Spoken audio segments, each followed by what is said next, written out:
ভগবান শ্রীরামচন্দ্র যে সত্যিই ছিলেন সেটা বিজ্ঞান আজ প্রমাণ করে দিল। এমনই আজ প্রমাণ আপনাদেরকে দেখাবো রামায়ণ থেকে, সেটা জানলে আপনারা চমকে উঠবেন। যেখান থেকে সরাসরি আমরা জানতে পারবো যে লক্ষ লক্ষ বছর আগে ভগবান শ্রীরামচন্দ্র ছিলেন। রামায়ণে একটি ঐতিহাসিক ঘটনা ছিল, হনুমানজি ছিলেন, সকলে ছিলেন। বন্ধুরা, রামায়ণের সুন্দরকাণ্ডের ৪র্থ সর্গে মহাবীর হনুমানজি যখন রাবণের সাম্রাজ্যে প্রবেশ করছে, তখন বাল্মীকি মুনি ব্যাখ্যা করছেন যে সেই লঙ্কাপুরীর মধ্যে কি কি ছিল। সেখানে ২৮ নম্বর শ্লোকটা আপনারা দেখতে পাচ্ছেন। সেখানে কি লেখা আছে? শ্বেতা ভ্রণীয় চায় মা পয়হা। এখানে দেখুন অনুবাদটা, ঘোড়ার রেশাধ্বনি সেখানে চতুর্দিকে ছড়িয়ে পড়ছিল, অলঙ্কারে রুনুঝুনু কানে আসছিল, নানা প্রকারের রথ, পালকি প্রভৃতি পরিবহন, বিমান, সুন্দর হস্তি, ঘটক। এইবার এখান থেকে ভালো করে লক্ষ্য করুন কি বলছেন।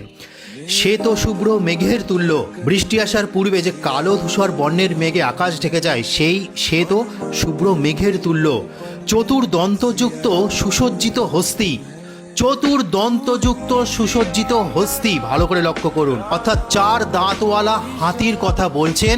রং কেমন?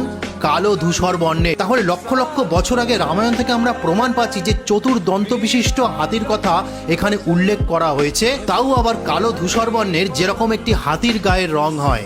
এইবার আধুনিক বিজ্ঞান কি বলছে দেখুন। বন্ধুরা, ছবিতে প্রাণীটি দেখুন, গোমফোথেরে। এর জীবাশ্মের সবচেয়ে পুরনো রেকর্ড প্রায় 28 থেকে 33 মিলিয়ন বছর আগে আফ্রিকা অঞ্চলে, অর্থাৎ 2 থেকে 3 কোটি বছর আগে হাতির পূর্বপুরুষরা বলছে যে গোমফোথেরে এর কোথায় পাওয়া গেছে? চতুর্দন্ত বিশিষ্ট 4টি দাঁত ছিল আফ্রিকা অঞ্চলে। তারপরে কি বলছে?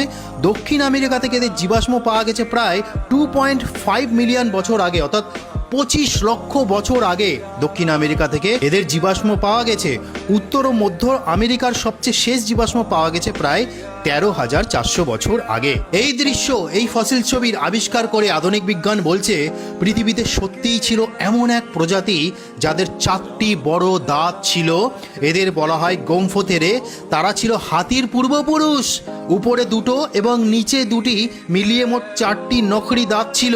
এই প্রাণীগুলি আফ্রিকা, এশিয়া, আমেরিকা বহু জায়গায় ঘুরে বেড়াতো কোটি কোটি বছর আগে। তাহলে লক্ষ লক্ষ বছর আগে রাবণের সাম্রাজ্যের মধ্যে যে চতুর্থ দন্ত বিশিষ্ট হাতির কথা উল্লেখ পাওয়া যায়, বাল্মীকি মুনি রামায়ণের মধ্যে লিখেছেন, সেই হাতির কথাই লক্ষ লক্ষ বছর আগে আবিষ্কার করছে কে?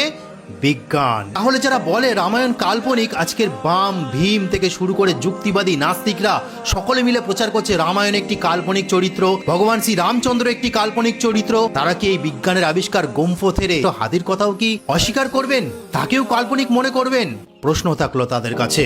আর বিজ্ঞানের এই আবিষ্কার 4 দাঁত বিশিষ্ট হাতির কথা যদি তারা মেনে নেন, তাহলে রামায়ণে ঘটে যাওয়া লক্ষ লক্ষ বছর আগের ইতিহাসও মেনে নিতে হবে। বন্ধুরা, এর থেকে বড় প্রমাণ কিছু হতে পারে না। ভাবুন, আজকের বিজ্ঞান যে আবিষ্কার করছে, লক্ষ লক্ষ বছর আগে বাল্মীকি মুনি সেটি রামায়ণে লিখে গেছেন।